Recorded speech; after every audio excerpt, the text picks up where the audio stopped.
Football. It's been ruined by money, hasn't it? That Super League idea? Just bloody greed. Paris Saint-Germain, well, they've hoarded the world's best strikers. The difference between the haves and the have-nots in the Premier League is now as glaring a void as Ton 618, the black hole the size of 14 solar systems.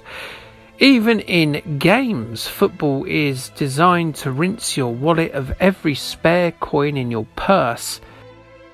FIFA's Ultimate Team is a yearly abuse of your pocket, with EA's hands dipping repeatedly into it as rapidly as a teenage boy's hands would disappear into his pants in front of his first night's encounter with Pornhub.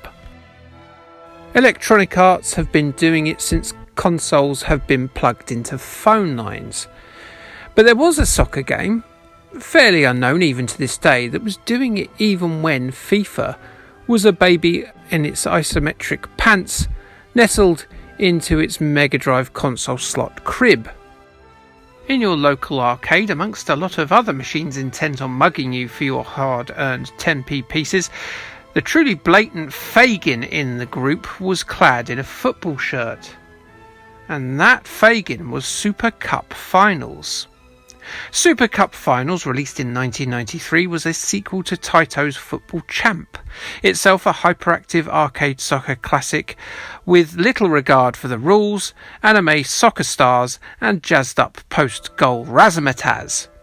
Is that the first time I've used razzmatazz in a video? Yes, I think it is. Football Champ was followed by minorly jazzed up sequels like Euro Football Champ and Hat-Trick Hero, and eventually, 3 years later, we got Super Cup Finals. Super Cup Finals is, as Jimmy Greaves would say, a funny old game. After selecting your anime captain with wild, colourful hair, and sometimes with a cool name like H-Edge, it's on to the gaily coloured stadium and its bright pitch. What other football game features both England and Great Britain? That feels like cheating, guys. And there's also a selectable pirate evil boss team that you can select from the start, called the Max Team. If you select them, you don't have to play them after you've won the World Cup. So I did it. This game is already inspiring cheating. The shambolic, cheeky referee can't keep up with the action, which means provided he isn't on screen, you can get away with all sorts of nefarious wrongery. Knee an opponent in the face, punch him in the chops, rugby tackle him, flying knee him in the back, or if you so wish, pull down his bloomin' pants. The worst you'll get is a yellow card. Not only is the combat very reminiscent of the classic kung football movie Shaolin Soccer, but a lot of the moves are too. The footballers flip and spin balletically around the pitch like Cirque du Soleil performers, and occasionally you'll perform a super kick provided you hit a few parameters, which will shoot a near unstoppable shot at the keeper. The super kick comes up a bit more regularly than it did in Football Champ, which limited the super kick to a once in a blue moon occasion. Let me just tell you, it was very rare to see the super kick in that game. You had to perform it in the dying seconds of the game when you're behind with only your captain and on a certain part of the pitch that depended on whatever the hero's position you selected at the beginning of the game was. So if you were a number 8, you could only score it from a certain point on the pitch. If you were a number 9, you could score it a bit further on.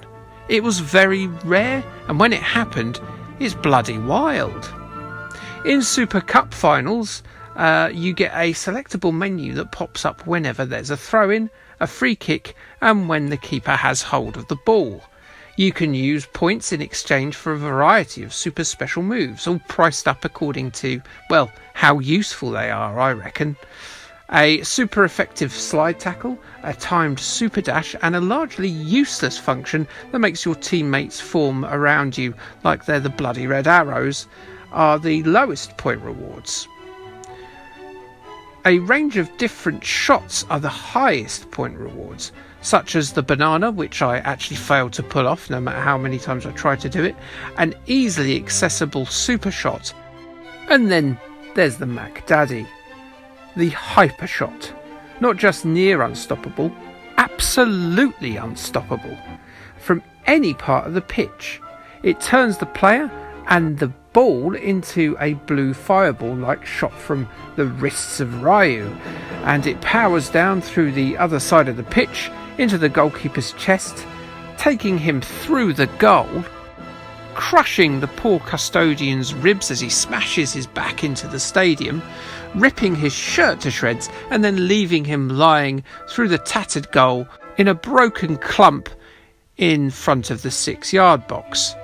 Hit this move and you've got yourself an absolutely guaranteed goal. It costs a whole 6 points though. But how do you get these points? I haven't explained that. Well, money. Real human money. Exchange your credits for super move points. Yes, you can do that. You can carry on playing your game. You can select to do penalties if you lose a game, or select to play the game again, or you could just keep buying different moves and going through the game like that. You can keep buying the hyper shot and then you can't lose. This obviously takes more credits. How cynical is that? You're stealing children's money, Taito.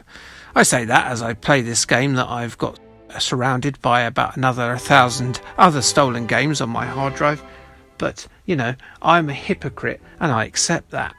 So yeah, football has always been ruined by money, and it's a shame that this game took this dead-hearted approach. Along with Football Champ, it's among the very best arcade football games, along with the likes of Neo Geo Cup and Super Sidekicks.